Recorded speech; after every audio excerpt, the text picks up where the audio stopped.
Hallelujah. स्वागत है आप सबका मेरी भविष्यवाणियों की पुस्तक में। तो आइए हम आज के पवित्र वचन को पढ़ेंगे जो कि परमेश्वर के दास प्रेरित अंकुर यूसुफ नरूला जी के द्वारा लिखा गया है। आत्मिक योद्धा बने।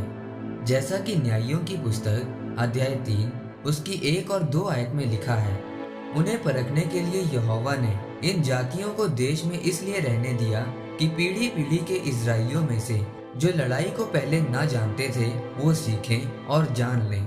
मेरे प्रियो, एक बात हमेशा याद रखें कि परमेश्वर के राज्य में आम लोगों की कोई जगह नहीं है, क्योंकि परमेश्वर के राज्य में एक योद्धा ही प्रवेश कर सकता है।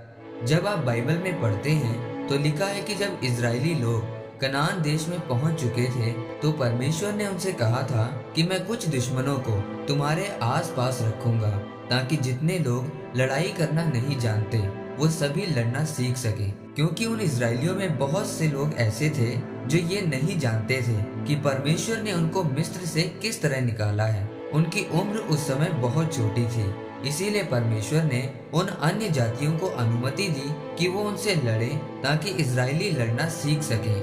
याद रखें, आप एक फिक्स मैच के अंदर हैं और ये वो मैच है जिसको आप पहले से ही जीत चुके हैं। आपके आसपास परमेश्वर जितनी भी चुनौतियां रख रहा है वो केवल आपको बढ़ाने, लड़ना सिखाने और आपकी गवाही बनाने के लिए परमेश्वर की ओर से है। अगर आप नए नियम में प्रभु यीशु मसीह के बारे में पढ़ें तो लिखा है कि प्रभु यीशु मसीह को कोड़े पड़े, बैंतें पड़ी, सिर पर कांटों का ताज पहनना पड़ा। पर लिखा है कि जब वो क्रूस उठाकर उस पहाड़ पर जा रहे थे जहां पर उनको क्रूस पर चढ़ाया जाना था, तो वो समय ऐसा था कि जब उनसे वो क्रूस नहीं उठाई गई और वही सबसे ज्यादा बेइज्जती वाला समय था। मेरे प्रियो, आज आप उसी क्रूस को अपने गलों में पहने हुए रहते हैं। एक बात को हमेशा याद रखें कि जिस चीज में आपका दुश्मन आपको सबसे अधिक शर्मिंदा देखना चाहता है, परमेश्वर उसी चीज में आपको आशीषित करता है और महिमा देने के लिए इस्तेमाल करता है। मेरे प्रियो, आपके जीवन में ऐसी एक भी चुनौती नहीं है जो परमेश्वर ने आपको हानि देने या फिर मरने के लिए रखी हो। परमेश्वर ने कहा कि तुम पहले से ही जीत चुके हो।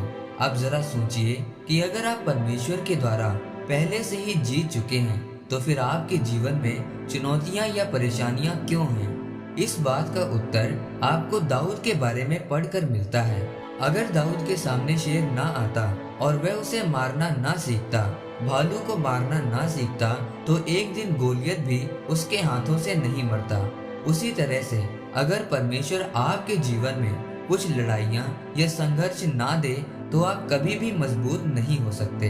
परमेश्वर आपको अपने जीवन की बड़ी गवाही देने से पहले छोटी छोटी गवाहियाँ देता है जो आपके संघर्ष से बनती हैं। वही संघर्ष और लड़ाई जो परमेश्वर जानबूझकर आपके सामने रखता है। इसीलिए कभी भी उन लोगों की बातों का गुस्सा ना करें जो आपके खिलाफ हैं, क्योंकि ये परमेश्वर की ओर से है ताकि वो आपकी ताकत को बढ़ा सके। याद रखें, आज आपको वचन का ज्ञान रखने की जरूरत है कि परमेश्वर ने बाइबल में ऐसा कहीं नहीं लिखा कि आपकी चुनौतियां आपको गिराने के लिए हैं, बल्कि वो आपको ऊंचा करने और जिताने के लिए हैं। क्योंकि शैतान जिस भी चीज को आपको शर्मिंदा करने के लिए इस्तेमाल करेगा, उसी में आपकी गवाही सबसे बड़ी और अलग होगी।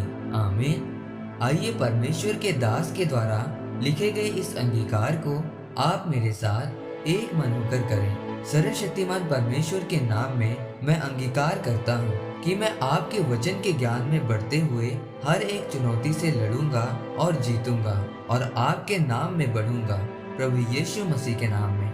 आमीन। परमेश्वर आप सबको आज के वचन के ऊपर मनन करने के द्वारा आशीषित करे। आमीन।